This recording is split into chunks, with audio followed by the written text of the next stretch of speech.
ക്ലോസറ്റിൻ്റെ നടുക്ക്, അതായത് ഇന്ത്യൻ ക്ലോസറ്റിൻ്റെ നടുക്ക് ചെറിയ ബ്ലൈഡിൻ്റെ ഒരു കഷ്ണം ഒടിച്ച് വെച്ചിട്ട് നക്കി എടുക്കാനായിട്ട് പറയും. അവിടെ മെജോറിറ്റിയും തമിഴ് സ്റ്റുഡൻസാണ് കൂടുതലുള്ളത്. ഇവർക്കാർക്കും അല്ല പ്രശ്നം. മലയാളികൾ ഇവിടെ നിന്ന് കേരളത്തിൽ നിന്ന് തമിഴ്നാട്ടിലോട്ട് പോയ മലയാളികൾക്കാണ് പ്രശ്നം. വർഷ വിദ്യാർത്ഥികളാണ് റാഗിംഗ് നടത്തിയത്. ശരീരമാസകലം വരഞ്ഞു മുറിവുണ്ടാക്കി ലോഷൻ പുരട്ടിയും സ്വകാര്യ ഭാഗങ്ങളിലടക്കം ഡംബൽ തൂക്കിയിട്ടുമായിരുന്നു റാഗിംഗ് നടത്തിയത്. നമസ്കാരം. കേരളം വീണ്ടും ഒരു പ്രാകൃതമായ രീതിയിലോട്ട് ഉള്ള യാത്രയാണ് നടത്തിക്കൊണ്ടിരിക്കുന്നുള്ള ഒരു നേർക്കാഴ്ചയാണ് നമ്മൾ ഇന്നലെ കണ്ടത്. കേരളത്തിലെ കോട്ടയം മെഡിക്കൽ കോളേജിൽ നടന്ന റാഗിങ്ങിനെ കുറിച്ചാണ് ഞാൻ പറഞ്ഞു വരുന്നത്. 5 വിദ്യാർത്ഥികളാണ് അറസ്റ്റ് ചെയ്യപ്പെട്ടത്. റാഗിങ് എന്ന് പറഞ്ഞാൽ ഒരു ചെറിയൊരു സംഭവമായിട്ടാണ് എല്ലാവരും കണക്ക് കൂട്ടുന്നത്. അങ്ങനെയല്ല. അതിനെ അനുഭവിച്ചവർക്ക് മാത്രമേ അതിനെക്കുറിച്ച് വ്യക്തമായിട്ട് സംസാരിക്കാൻ അറിയാൻ പറ്റുള്ളൂ. കാരണം ഞാൻ അതിനൊരു വിക്റ്റിമാണ്. ഞാനൊരു കോളേജിൽ വിദ്യാർത്ഥിയായിരുന്നു. ആ സമയത്ത് ഞാൻ അനുഭവപ്പെട്ട ദുരവസ്ഥകളെക്കുറിച്ച് ഞാനും ഇവിടെ നിന്ന് എക്സ്പ്ലെയിൻ ചെയ്യുകയാണ്. 1-2 വർഷം മുമ്പ് വന്ന് ജോയിൻ ചെയ്ത രാശികൾ നമ്മളെ റാഗ് ചെയ്യുന്നത്, അതായത് നമ്മുടെ മാനസികമായി തളർത്തുന്നത് വളരെ വേദനാജനകമായിട്ടുള്ള കാര്യമാണ്. ഇവന്മാരുടെ ധാരണ എന്ന് വെച്ചാൽ അവന്മാർ രാജാവാണെന്നാണ്. അവന്മാരുടെ അടിമയായിട്ട് ഓശാനിച്ച് നിൽക്കേണ്ടത് നമ്മുടെ ജൂനിയേഴ്സിന്റെ കടമ എന്നാണ് അവരുടെ വിചാരം. 1 വർഷം മുമ്പ് വന്ന് ജോയിൻ ചെയ്തു എന്നുള്ള ഒരേ ഒരു പരിഗണന കൊണ്ട് അവർക്ക് ഞങ്ങൾ സല്യൂട്ട് അടിക്കണം. ഇനി ഞാനൊരു ഡെന്റൽ കോളേജിൽ പഠിച്ചതാണ്. രാജാസ് ഡെന്റൽ കോളേജ് എന്നായിരുന്നു ഡെന്റൽ കോളേജിന്റെ പേര്. അവിടെ അവർക്ക് സല്യൂട്ടുണ്ട്, സീനിയേഴ്സിനെ അടിക്കേണ്ട ഒരു സല്യൂട്ടുണ്ട്. അതായത് ഡെന്റൽ സല്യൂട്ട് എന്നാണ് പറയുക. അതിൻ്റെയൊക്കെ അവസ്ഥകൾ പറഞ്ഞു തന്നു കഴിഞ്ഞാൽ തൊലി ഉരിഞ്ഞു പോകും. അതുപോലത്തുള്ള സല്യൂട്ടൊക്കെയാണ്. സല്യൂട്ട് മാത്രമല്ല, ഇതിന് മുമ്പുള്ള ഞങ്ങൾക്ക് മുമ്പുള്ള സീനിയേഴ്സ് നടത്തിയിട്ടുള്ള പ്രോഗ്രാമൊക്കെ ഞാൻ കേട്ടിട്ടുണ്ട്. അതായത് ക്ലോസറ്റിൻ്റെ നടുക്ക്, അതായത് ഇന്ത്യൻ ക്ലോസറ്റിൻ്റെ നടുക്ക് ചെറിയ ബ്ലൈഡിൻ്റെ ഒരു കഷ്ണം ഒടിച്ച് വെച്ചിട്ട് നക്കി എടുക്കാനായിട്ട് പറയും. ഈ ഒരു സിറ്റുവേഷൻ ഞാൻ കേട്ടിട്ടുണ്ട്. അതുപോലെ തന്നെ നഗ്നരാക്കി ആ കോളേജ് റൗണ്ട് മൊത്തവും നടക്കാനായിട്ട് പറയും. അതുപോലെ സൂര്യ നമസ്കാരം മൊത്തത്തിൽ ഗ്രൗണ്ടിൽ വെച്ച് ചെയ്യിപ്പിക്കും. മുട്ടുകുത്തി നിർത്തിയിരിക്കും. എന്നിട്ട് ഓരോരുത്തർക്ക് ഓരോ ടേൺ കൊടുത്തിരിക്കും. അതുപോലെ അവർക്ക് ചിലവ് ചെയ്യണം. എന്ന് വെച്ചാൽ കുപ്പിയും ഫുഡും എല്ലാം എത്തിച്ചു കൊടുക്കണം. ഇതൊക്കെയായിരുന്നു നടന്നുകൊണ്ടിരുന്നത്. പ്രാകൃതം എന്ന് വെച്ച് കഴിഞ്ഞാൽ പരമപ്രാകൃതം.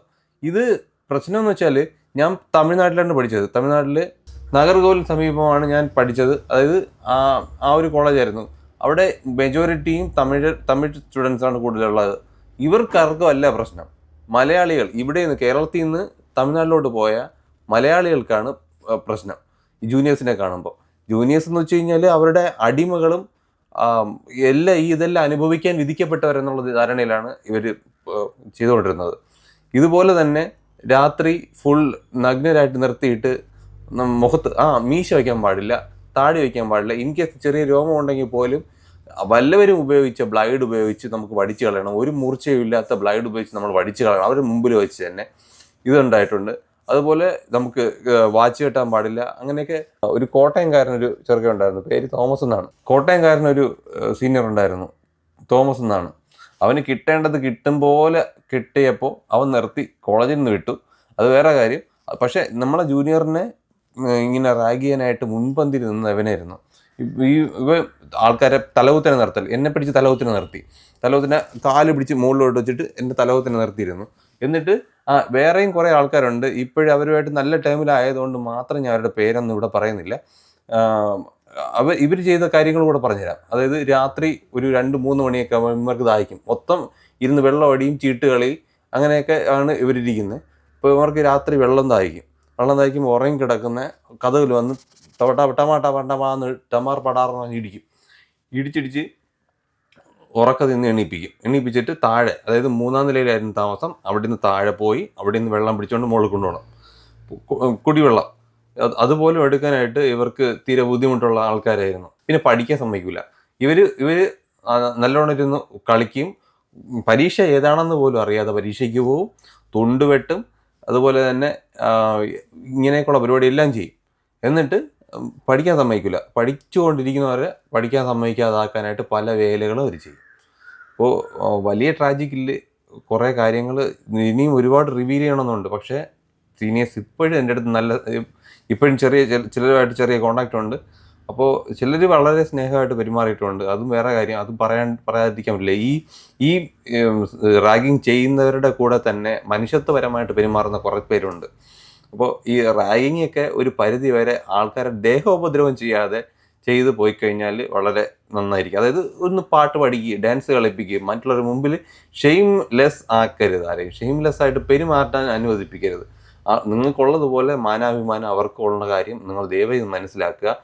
ഇനി പുതുതായിട്ട് ജോയിൻ ചെയ്യാൻ പോണവരും ഇപ്പോൾ കോളേജിലുള്ളവരും ദയവായി ഈ കാര്യങ്ങളൊക്കെ ഒന്ന് മനസ്സിലാക്കുക.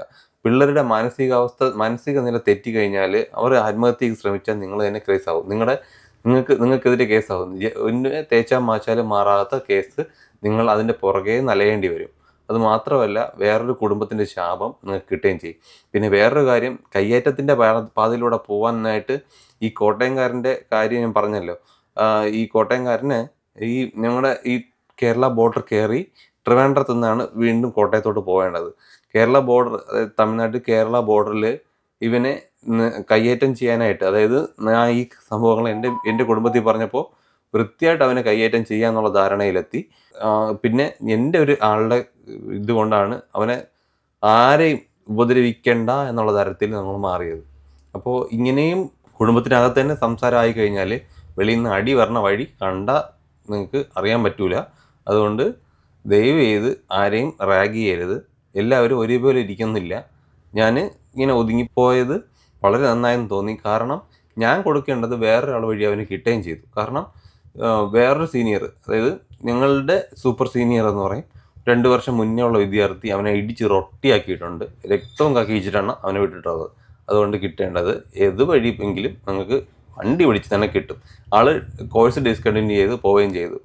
ഞാൻ അന്ന് ഈ സംഭവം വീട്ടിൽ പറഞ്ഞപ്പോൾ വീട്ടുകാർ ശാന്തരായി അങ്ങ് മാറിയതാണ്. ഇത് 1-2 വർഷം നീണ്ടു നിന്ന പരിപാടിയല്ല.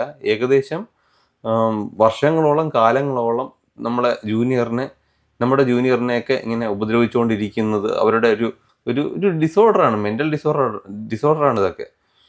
വർഷങ്ങളോളം ഇവർ ഇങ്ങനെ ജൂനിയേഴ്സിനെ ഇങ്ങനെ ഉപദ്രവിച്ച് അങ്ങനെ രാജാക്കന്മാരെ പോലെ പഠിക്കുകയുമില്ല, പഠിക്കണവരെ നശിപ്പിക്കുകയും ചെയ്യും, ഉപദ്രവിക്കുകയും ചെയ്യും. പിന്നെ ഇവരെ പിടിച്ചാൽ കിട്ടുന്നില്ല. ഇവരുടെ സ്വഭാവമേ മാറിപ്പോവും. പിള്ളേരെ ഉപദ്രവിക്കരുത് ദയവ് ചെയ്ത്. ആൾക്കാർ മനുഷ്യരെ പഠിക്കാനായിട്ടാണ് കോളേജിൽ പോണത്, അല്ലാതെ വേറെ ഒന്നിനുമല്ല. അതുകൊണ്ട് പഠിക്കാൻ അനുവദിക്കുക. ദയവ് ആരെയും ഉപദ്രവിക്കാനൊന്നും പോരുത്. നിങ്ങളെ വേറൊരാൾ ഉപദ്രവിച്ച് എങ്ങനെ ഇരിക്കും അതുപോലെ ആയിരിക്കും നിങ്ങളുടെ ജൂനിയർ നിങ്ങൾ ഉപദ്രവിക്കുമ്പോൾ. സോ ഉപദ്രവിക്കാനൊന്നും പോകരുത്. അടി വല്ലയിടൊന്നും വരും. അത്ര തന്നെ പറയാനുള്ളത്. Next video guys, by.